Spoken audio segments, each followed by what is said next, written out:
মুখ্যমন্ত্রী সবসময় প্রতিবাদের কণ্ঠস্বর, অন্যায় হলে প্রতিবাদ, সেটা তার রাজনৈতিক চরিত্রের মধ্যে একদম রয়েছে এবং সেই তার ভূমিকা সারা বিশ্ব জানে। অন্যায় হলে প্রতিবাদ করবেন, শাসকে আছেন, যেখানে শাসকের মাথায় রয়েছেন, কিন্তু তাই বলে অন্যায়ের প্রতিবাদ করবেন না তা তো নয়। তার অন্যায়ের বিরুদ্ধে প্রতিবাদের কণ্ঠস্বর সবসময় সোচ্চার থেকেছে, সবসময় সোচ্চার থাকে, এটা আরও প্রমাণিত হচ্ছে। সুতরাং মানুষ জানেন যে মানুষের পাশে যিনি থাকেন তার নাম মমতা বন্দ্যোপাধ্যায়। এই যে এত কাণ্ড করছেন তার মধ্যে তো দলের বিভাজন দেখছেন না। দলের বিভাজন কি, সারের প্রক্রিয়ার বিরুদ্ধে যে উনি এই আন্দোলনগুলো করছেন, তাতে সেটা তো খালি দলের মানুষকে ঢুকিয়ে দিন এ কথা বলছেন না।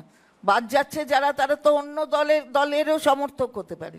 তাহলে গোটা সব মানুষকে নিয়ে তার আন্দোলন, প্রতিবাদটা যখন তিনি গোড়ার থেকে করেছেন, বিরোধীতে যখন ছিলেন তখন থেকে যে প্রতিবাদ করেন, আজও অন্যায়ের প্রতিবাদ করেন, মাটিতে থেকে করেন, রাস্তায় থেকে করেন। আমাদের সরকার, আবারও বলছি, মা মাটি মানুষের সরকার, তৃণমূল কংগ্রেসের সরকার আমরা বলি না। কারণ মায়ের স্নেহ, মাটির গন্ধ, আর ওই মায়ের আঁচল, মাটির গন্ধ আর এই স্নেহ নিয়েই কিন্তু আমরা চলি, অঙ্গীকারটা আমরা করি। মা মাটি মানুষ, মানুষের প্রতি আমাদের যে অঙ্গীকার,